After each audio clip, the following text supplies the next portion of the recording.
Selamat berjumpa kembali dalam buku katekisasi masa kini pelajaran yang ke-17. Demikian pelajarannya, kematian Yesus di kayu salib. Apa yang terjadi ketika Yesus mati di atas kayu salib? Setiap tahun pada hari Jumat Agung gereja memperingati kematian Yesus di kayu salib. Jawablah pertanyaan-pertanyaan berikut, ujilah kebenaran jawaban Anda, dan dengan Matius 26 sampai dengan 27, Markus 14 sampai dengan ke-15, Lukas 22 sampai dengan ke-23, dan Yohanes 18 sampai pasal 19. Yang pertama, di kota mana Yesus mati? Yang kedua, dengan cara apa Yesus dibunuh?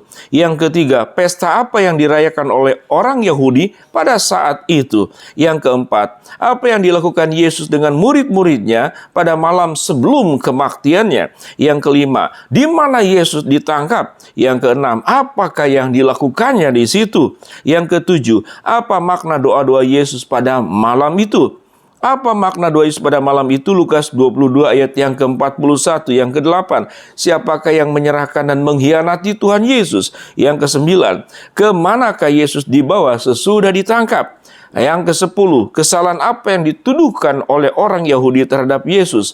Yang ke-11, mengapa orang Yahudi membawa Yesus kepada Pontius Pilatus? Halaman yang berikut. Yang ke-12, siapakah Pontius Pilatus itu? Yang ke-13, apa dakwaan yang dikenakan oleh orang Yahudi kepada Pontius di Pilatus mengenai Yesus? Yang ke-14, apa keputusan Pilatus tentang Yesus? Yang ke-15, mengapa Yesus dikirim kepada Raja Herodes untuk diadili? Yang ke-16, siapa yang ditawarkan Pilatus untuk dilepaskan sebagai ganti Yesus? Yang ke-17, apa reaksi orang Yahudi terhadap tawaran Pilatus? Yang ke-18, siapa murid Yesus yang bernama ... yang menyangkal Yesus ... berapa kali? Yang ke-19, pada hari apa Yesus disalibkan? Yang ke-20, di manakah Yesus disalibkan? Yang ke-21, siapa yang memikul salib Yesus?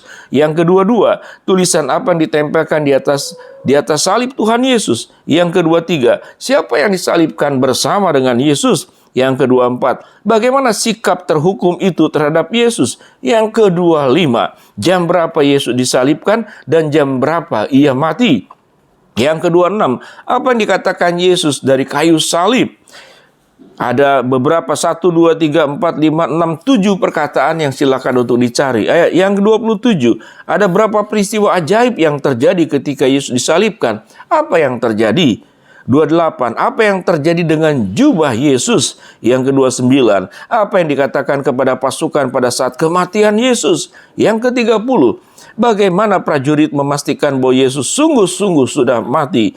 Arti kematian Yesus, catatan, mengapa kata mati dipakai untuk kematian Tuhan Yesus? Kematian Yesus adalah akibat dari hukuman mati yang ditimpakan kepadanya. Dalam kematiannya kita disadarkan betapa ngerinya penderitaannya dan bahwa ia anak Allah benar-benar mati di kayu salib guna menanggung hukuman dosa-dosa kita. Kematiannya sungguh hina. Ia dihina dan dijauhi orang. Ia mati ganti kita dan untuk kita. Kematian Yesus adalah untuk menyelamatkan. Bacalah Yohanes 3 ayat 14 sampai dengan ke-18 dan jawablah pertanyaan-pertanyaan yang berikut. 1. Bagaimana Yesus ditinggikan? Yang kedua, apa hubungan kematian Yesus dengan ular yang ditinggikan Musa di padang gurun? Lihat Bilangan 21 ayat 4 sampai dengan ke-9. Yang ketiga, bagaimana sikap Allah kepada manusia dinyatakan dalam kedatangan dan kematian Yesus? Yang keempat, untuk apa Yesus dikaruniakan? Yang kelima, apa yang diperoleh setiap orang yang benar-benar percaya kepada Yesus? Yang keenam, apa yang terjadi atas setiap orang yang tidak percaya kepada Yesus? Halaman yang berikut. Yesus mati sebagai korban tebusan guna menebus banyak orang. Lihat Markus 10 ayat ke-45. Dan jawablah pertanyaan-pertanyaan yang berikut. Yang pertama, apa arti tebusan? Misalkan dengan gadai.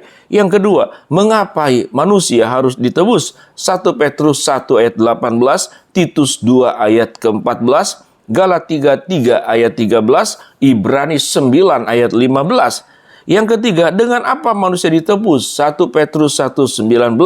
Yang keempat, apa seharusnya sikap tanggap orang yang telah ditebus? Roma 6 ayat 22, 1 Korintus 6 ayat 19 dan ayat yang ke-20.